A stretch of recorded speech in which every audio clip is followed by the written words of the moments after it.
19h50, c'est l'heure de l'info sur NCI. Bonsoir et bienvenue. Voici les titres. Plusieurs sont unanimes. Il a réussi son premier grand oral.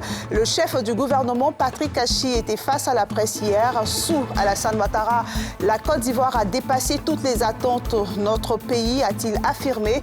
Il a également évoqué la reprise du dialogue politique, le décryptage de cette conférence de presse dans cette édition. Plus d'une dizaine d'enfants souffrant de brûlures caustiques de l'œsophage bientôt pris en charge en Côte d'Ivoire. L'organisation humanitaire française La Chaîne de l'Espoir est en mission à Abidjan grâce à un partenariat avec l'hôpital Mère-Enfant. Et puis vous aurez les images exclusives des pics de Sandou. On ira à Sandou au Burkina Faso pour découvrir cette pelle touristique et historique qui a résisté aux assauts de Samori Touré après la destruction de Congo. Ce berceau du peuple sénoufo est dans le viseur des terroristes. Et avant de développer ces titres, sachez que la ville d'Abidjan était sous les eaux hier. Des pluies torrentielles se sont abattues sur la perle des lagunes, causant de nombreux dégâts dans la commune de Yopougon. La forte précipitation d'environ 3 heures a emporté une jeune écolière. Adidjatou Diabaté, élève en classe de 3e, a été emportée par les eaux de pluie au quartier Mami Adjoa. Les recherches se poursuivent et demeurent jusque-là introuvables au grand désarroi de sa famille. Le reportage de Yéli Traoré et de Chèque Bleu. Pendant presque 3 heures d'horloge, hier lundi, une grosse quantité de pluie s'est abattue sur la ville d'Abidjan, coupant la circulation sur plusieurs artères de la ville et inondant certains quartiers. Cette situation a connu une tournure particulièrement dramatique dans la commune de Yopougon, où une collégienne de 11 ans, Adidjatou Diabagaté, élève en classe de 6e, a été emportée par les eaux de pluie au quartier Mami Adjoa, dans la commune de Yopougon. Quand je partais, ils ont commencé à crier. Je me suis retenue, je l'ai vu qu'elle tombait dans le caniveau. Il y a un tonton qui a couru pour aller l'aider, mais quand il a tenu la main, elle a commencé à se débattre, donc sa main a glissé dans sa main, puis elle est tombée dans le caniveau. Donc il a couru parce qu'au bout de l'autre caniveau, ils ont vu son sac, mais ils n'ont pas trouvé elle-même. J'ai vu les enfants venir sur la route. Donc, l'eau étant montée, la victime elle-même était au devant. L'eau était arrivée jusqu'à ses genoux et je lui ai dit de se retourner. Ils étaient au nombre de 6 personnes, ils se sont retournés. Donc quand il pleuvait sur la pluie, je m'en vais. Et les gars sont revenus encore ici, mais ils sont retournés encore pour les chasser. Là maintenant, toute la foule ensemble, on les chassés ensemble. Il y avait un bus qui passait. Elles ont profité du bus qui nous barrait, puis elles sont avancées. Les 5 premières sont passées. Au même niveau, le bus est en train de traverser. Et elle s'est arrêtée. En voulant partir, elle a trébuché. Pourtant, quelques instants avant le drame, l'agent assigné à aider les élèves à traverser la route leur avait déconseillé la traversée de la rue face à la force de l'eau. Les enfants les venaient. Moi, mais ici, sortis ici, arrêtés là, je les ai fait retourner. Bon, ils sont allés passer par l'autre côté. Arrivé là, c'est là maintenant, elle a plombé dans cette caniveau là. Informés depuis leur lieu de résidence de Bondoukou, les parents de la jeune Adidjatou ont accouru à Abidjan. Sa tante est tutrice dans la capitale, dévastée par cette disparition, témoigne. Vers 10h30, je vois une petite fille qui vient et puis elle se jette sur moi avec des chaussures pour me dire ah, ma petite soeur est partie. J'ai dit quelle petite soeur? Elle me dit Diabaté Koubra. Elle m'a dit ça là, il était tellement truc. Je me suis assise, il y avait un monsieur à côté de moi qui m'a fait rentrer dans la cour. C'est ce que je suis rentrée. Après, il dit non, que ça ne peut pas être possible. Parce que quand j'étais là, il y a d'autres qui disaient qu'elle était en train de se débattre. Arrivée au gros trou, elle cherchait, elle appelait au secours. C'est ainsi que j'ai commencé à courir pour aller, si je peux aider ma fille dans l'eau. Donc quand je suis arrivée sur le terrain là, il y a mes soeurs qui m'ont croisé, elles m'ont dit de ne pas partir. Jusque-là, on n'a pas de nouvelles de la petite. Les recherches sont toujours en cours pour retrouver la jeune fille disparue. Rappelons que c'est dans la même commune de Yopougon que 2 frères âgés de 14 et 7 ans avaient été emportés par les eaux de pluie le vendredi 22 octobre 2021. L'utilisation de la soude caustique pour la teinture des vêtements et pour la fabrication du savon n'est pas sans danger pour la santé des plus petits. Elle est à la base des brûlures de l'œsophage. Plusieurs enfants en souffrent en Côte d'Ivoire et dans la sous-région. Ils seront bientôt pris en charge grâce à un partenariat entre l'hôpital Mère-Enfant et l'organisation française La Chaîne de l'Espoir. On en parle avec Nadia Ija.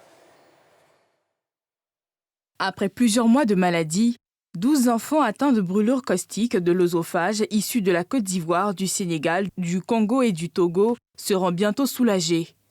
Un traitement envisageable grâce à l'action sociale de l'organisation Children of Africa et de l'association humanitaire française La Chaîne de l'Espoir. Ces enfants, ils sont soit ivoiriens, donc pris en charge directement par la fondation de la Première Dame, Children of Africa. Et quand ils sont issus de la sous-région, ils sont pris en charge intégralement par la Chaîne de l'Espoir et l'Agence française de développement. Causée par l'ingestion de l'acide, notamment la soude caustique, utilisée entre autres pour la teinture des vêtements et la fabrication de savon artisanal, les brûlures de l'œsophage sont source de mortalité infantile. Une fois la soude avalée, le produit toxique provoque des lésions corrosives et extrêmement douloureuses qui imposent à l'enfant de se nourrir par une sonde gastrique. Seul espoir pour ces victimes, une réparation chirurgicale. La solution, dans un premier temps, c'est de dilater la zone qui est rétrécie. Mais si c'est impossible ou si ça récidive toujours, il faut remplacer l'œsophage, et donc c'est une opération qui est assez importante, et on utilise le côlon de l'enfant pour remplacer son œsophage qui est détruit. Si l'opération est possible à l'hôpital Mère-Enfant, c'est grâce à son plateau technique de haut niveau. Les chirurgiens en exercice dans cet établissement sanitaire pourront bénéficier d'un transfert de compétences au cours de cette mission chirurgicale qui va durer 7 jours. On profite aussi de la compétence de nos partenaires qui viennent pour leur proposer aussi de nous aider à prendre en charge certains patients. Et notamment, donc, sur les 12, il y a un patient qui vient du Congo, spécialement pour une autre pathologie lourde, une maladie des Hirschsprung. Pour l'opération d'un seul enfant, il faudra compter environ 3 millions de francs CFA, entièrement financés par l'organisation Children of Africa de la Première Dame, Dominique Ouattara, et de l'association française de La Chaîne de l'Espoir. Cette étape est la 4e du genre. C'est au total 45 enfants malades de brûlures caustiques de l'œsophage qui ont déjà été pris en charge à l'hôpital Mère-Enfant de Bingerville avec un taux de survie de 97%. Le feu a fait des dégâts. Un incendie a ravagé 2 chambres d'étudiants à l'Institut national de la jeunesse et des sports d'Abidjan ce matin aux environs de 9 h.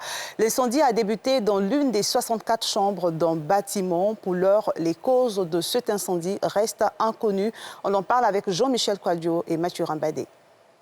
Institut national de la jeunesse et des sports de Marcory. Il est 9 h. Lorsqu'un incendie se déclenche dans l'une des chambres du bâtiment H20, comportant au total 64 dortoirs. Ces flammes, dont la source demeure inconnue, ont entièrement consumé l'intérieur de 2 chambres. Des lits, des fournitures scolaires et des meubles sont partis en fumée. Malgré la consternation, les étudiants ont pu sauver quelques affaires. J'étais dans la douche. Et c'est comme cela qu'on entendait des bruits de part et d'autre. Puisque j'étais déjà mouillé, il fallait attendre que sèche un peu monsieur et puis bon, ressortir. Mais quand je sortais, je voyais des gens courir de part et d'autre. Et c'est comme cela qu'on a essayé de monter un peu sur le premier palier.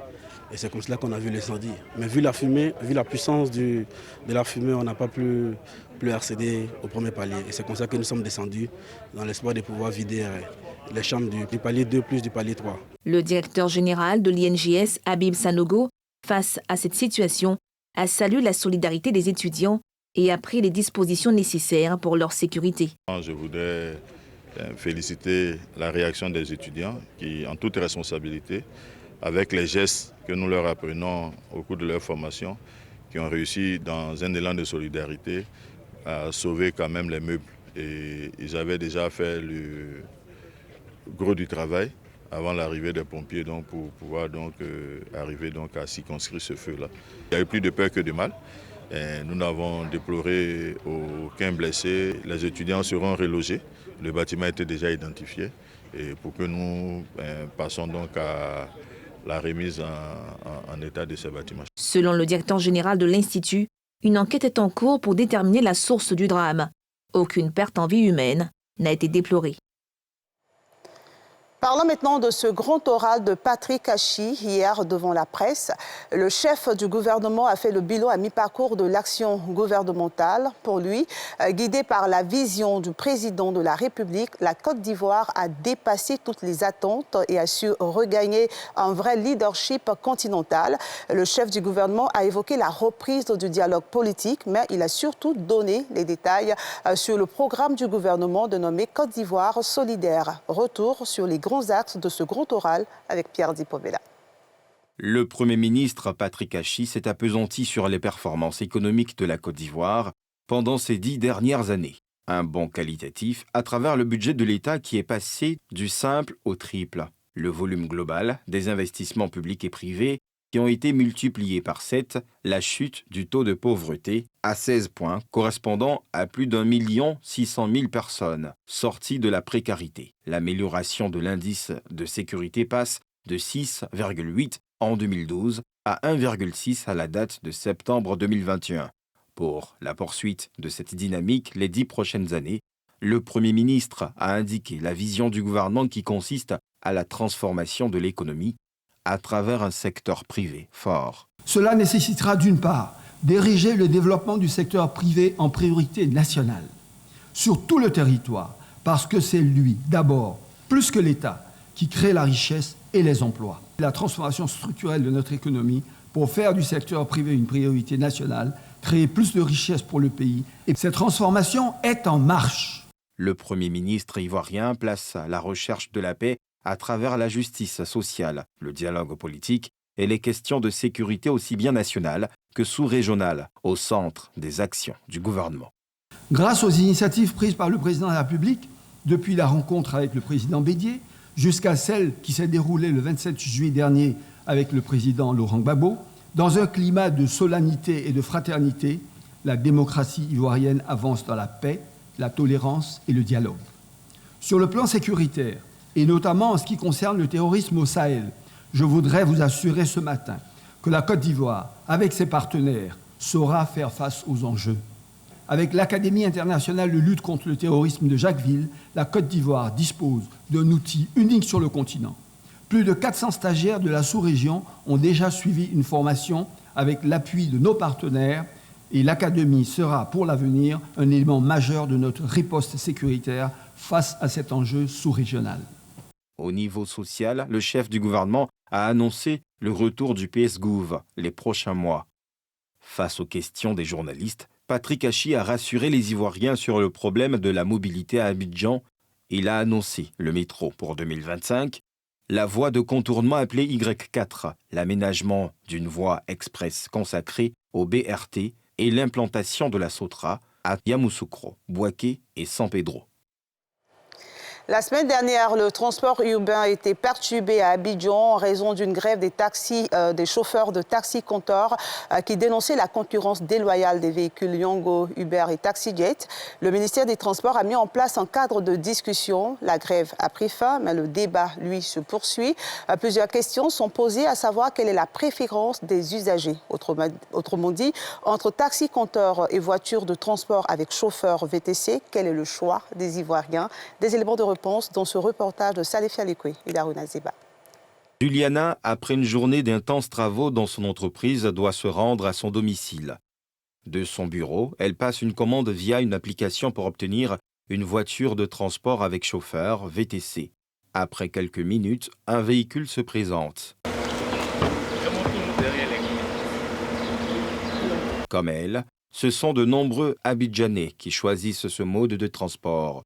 Plusieurs raisons sont évoquées.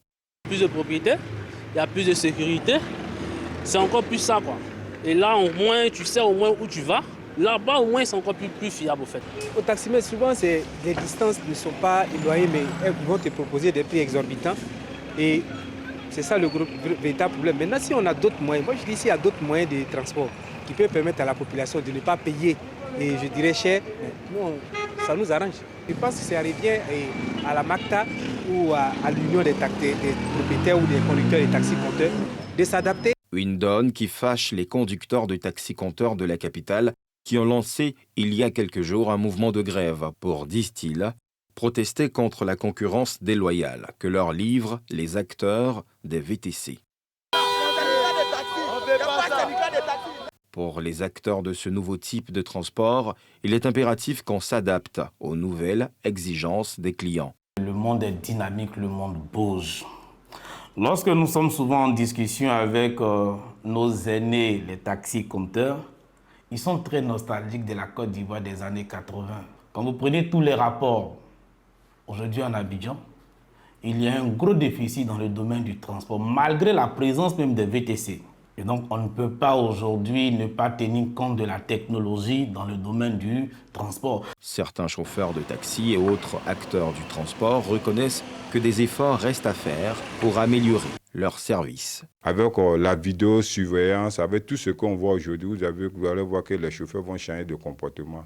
C'est parce qu'il n'y a pas de concurrents que nos chauffeurs faisaient ce qu'ils veulent. Mais aujourd'hui, comme il y a des concurrents, ils vont savoir se comporter comme les autres chauffeurs pour qu'ils puissent avoir de la clientèle. Ces modes de transport, ce n'est pas aujourd'hui ça existe.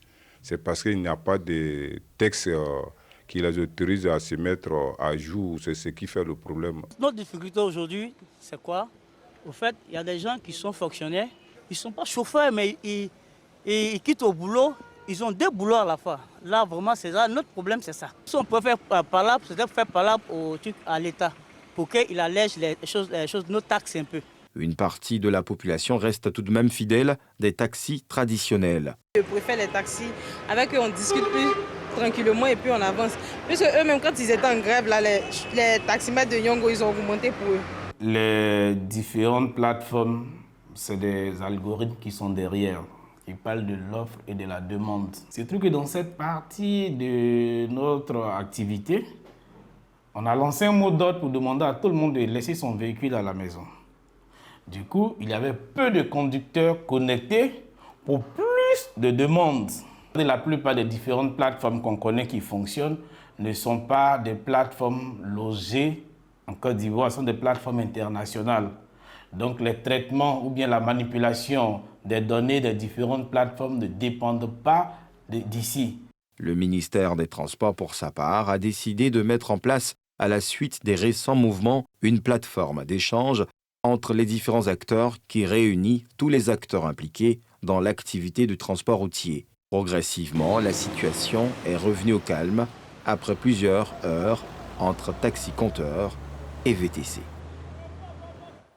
Et pendant ce temps, les délégués du Haut Conseil du patronat des entreprises de transport se réunissent depuis ce mardi pour valider leur nouvelle feuille de route. À la fin de la rencontre, ils vont se doter d'un plan d'action sur la période 2021-2025. Une nouvelle feuille de route pour la période 2021-2025. Tel est le sens de l'atelier du Haut Conseil des entreprises de transport en Côte d'Ivoire. Réunis dans un réceptif hôtelier d'Abidjan-Cocody, les délégués du Haut Conseil vont ainsi se doter d'un cadre d'orientation de leurs activités. Nous sommes passés de 3 à plus de 7 millions de personnes qui se déplacent par jour en Côte d'Ivoire. Nous sommes passés de 11 millions à plus de 26 millions de tonnes qui sont aujourd'hui traitées uniquement par le port d'Abidjan, sans compter ceux de San Pedro. Face à cet état de fait, les transporteurs routiers doivent nécessairement s'adapter à la vitesse de croisière que le gouvernement s'est donnée aujourd'hui dans le cadre de notre développement économique et social. Dans ce cadre, le Haut Conseil se retire pour réfléchir, revoir sa feuille de route, réécrire sa feuille de route. Cette feuille de route-là qui s'adapte aujourd'hui au plan d'action du ministère des Transports. Cette rencontre s'inscrit dans la dynamique de l'organisation du secteur de transport routier en Côte d'Ivoire. Les travaux sont alors salués par la tutelle. Le ministère suivra avec beaucoup d'attention la mise en œuvre de votre plan d'action qui sans nul doute contribuera à la redynamisation du transport routier. Par ailleurs, je me permets d'inviter tous les acteurs du transport routier à s'approprier le nouveau plan d'action qui sera validé par l'atelier. Notons que plusieurs panels animés par des experts vont meubler ces travaux devant donner jour à un nouveau portefeuille d'opération du Haut Conseil, fêtière des patrons des entreprises de transport du pays. Et on termine avec une tournée à la fois touristique et historique. Les images que vous allez voir sont exclusives. Elles sont les premières d'une chaîne de télévision ivoirienne à Sandou, commune de l'ouest du Burkina Faso. La localité attire de nombreux curieux en raison de ses étonnantes et mystérieuses cheminées en forme de pic. La cité laisse entrevoir 3 dimensions, une sportive avec des randonnées pédestres, une physique à travers les formes humaines des pics et la dernière historique par ses liens avec l'Empire Manding et le Royaume de Kong. Cette perle touristique est dans le viseur des terroristes. Les explications de Thiemé Dangé et d'Aruna Ziba. Sindou, ouest du Burkina Faso, 110 km de la frontière avec la Côte d'Ivoire. Un paysage pittoresque supplante la citadelle du pays Sénoufo du Faso. Il n'a aucun secret pour ce natif de la localité. L'origine de ces pics remonte du retrait de la mer du Précambrien, environ 670 millions d'années selon la géologie. Et la population Sénoufo de Sindou était en haut sur les plateaux d'environ 4 km², qui a été habitée et utilisée comme forteresse naturelle par la population Sénoufo de Sindou pour se mettre à l'abri des razzias et des guerres tribales du XIVe siècle jusqu'en 1813. La chaîne convoque à la fois sport, géométrie et sciences sociales. Le volet sportif s'apprécie à travers la marche à plus de 400 mètres d'altitude. Ces escaliers que vous voyez avaient été naturellement faits par l'érosion du vent, de la pluie, mais le ministère du Tourisme aussi a essayé d'améliorer pour faciliter l'accès parce qu'actuellement nous recevons des groupes scolaires. L'aspect physique à travers les formes humaines des pics. Il y a une première tête à gauche là qui porte un petit bonnet sur le crâne. Au milieu, on a une deuxième tête avec un long cou qui a une coiffure asiatique. Un peu en haut, on a la troisième tête qui a la mèche un peu renversée et qui fait face à l'autre côté. C'est dû à l'érosion. Rien n'a été taillé ici. Les sciences humaines et sociales relèvent de l'occupation des lieux depuis des temps immémoriaux dont des traces sont encore visibles. Ces deux là, c'est du silex. Et voilà maintenant les granites. Ces deux là, si on frottait avec un peu de coton, ça s'allumait. Voilà. C'est pourquoi on les trouvait chaque fois au niveau de la cuisine. Quand Sindou se découvre, c'est l'histoire du royaume de Kong. Et surtout, les attaques de Samori Touré qui se dénudent. Ce village de Sindou avait été créé vers le début du XIVe siècle par des Sénoufos qui avaient quitté le sud de l'actuelle République du Mali au cours de la guerre tribale entre les Toucouleurs et Bambara, à la recherche d'une terre propice à la vie humaine et à l'agriculture. Autre fait historique dont Sindou porte le trésor, l'Empire Manding. C'est d'ailleurs à juste titre que c'est là que fut tourné le film qui retrace la vie de l'empereur Soundiata Keïta. Les pics en gardent encore jalousement les traces. Voilà, donc ces ruines d'écart sont les décors du film de Soundiata Keïta. C'était tout juste là même que Soundiata a pris ses appuis sur les bâtons pour pouvoir se tenir debout dans le film. L'histoire de Soundiata s'est passée au Grand Manding à l'époque, mais on a trouvé que Sindou est un lieu propice pour les films. Ils sont venus reconstituer les films ici en 1994. Les pics de Sindou, c'est aussi et surtout une réserve naturelle avec plusieurs espèces animales protégées. Un varan qui a traversé, qui a laissé traîner la queue. Ça veut dire que les sites, il y a quelques animaux quand même. Voici les traces d'un singe. Voilà, c'est ce que vous voyez par là. Vous voyez les orteils là. Ouais. Cap maintenant sur la destination sans manquer. Près de 500 mètres de terre, donnant une vue de la chaîne rocheuse qui court jusqu'aux falaises de Bandiangara au Mali. Burkina Faso, c'est la diversité. Burkina Faso, la destination n'est pas manquée. Là encore, une autre facette des pics se dévoile. Ici, il y a une nappe phréatique, des sources qui viennent des sous ces roches qui alimentent régulièrement la plaine et qui ne tarissent jamais. Donc, à cause de cette plaine risicole, nous avons 2 récoltes de riz par an. Ce qui fait que nous faisons partie des greniers de Burkina Faso en matière de riz. C'est cette perle aux multiples attraits qui est dans le viseur des forces terroristes, avec des incursions depuis peu dans la région des Cascades, voisine de la Côte d'Ivoire. La dernière région qui est touchée actuellement, c'est effectivement la région frontalière avec la Côte d'Ivoire, la région de l'Ouest. Il y a une autre partie de cette région du Sud-Ouest qui fait frontière avec le Ghana, la Côte d'Ivoire et le Burkina. Donc c'est des zones stratégiques pour eux où ils créent des couloirs de passage pour fluidifier leur économie grise et donc pour faire passer la drogue, les armes et tout ce qui est trafic, et aussi pour implanter des bases arrières. Sindou, avant 2015, c'était un business bien rentable pour ce chauffeur de taxi brousse. On avait plein de clients qui venaient beaucoup. Donc ça nous arrangeait très bien. Maintenant, c'est beaucoup compliqué, il n'y a pas de clients. Le problème de sécurité là, avec le problème des djihadistes là, tout est mélangé. Ce touriste dompte la peur. En vacances au pays des hommes intègres, les cheminées l'émerveillent. J'ai pas l'habitude, moi. Je crois bien que c'est la première fois. J'ai été en Amérique et Hollywood, avec les têtes des présidents, c'est un peu la même chose. Le Mont Rushmore. C'est ça. Ça y ressemble. Ça y ressemble. C'est très beau. Son ami, environnementaliste qui l'a conduit en ces lieux, ne dit pas le contraire. On dit que c'est l'érosion qui a provoqué ça, qui a sculpté ces roches-là telles quelles. Mais j'y crois pas beaucoup.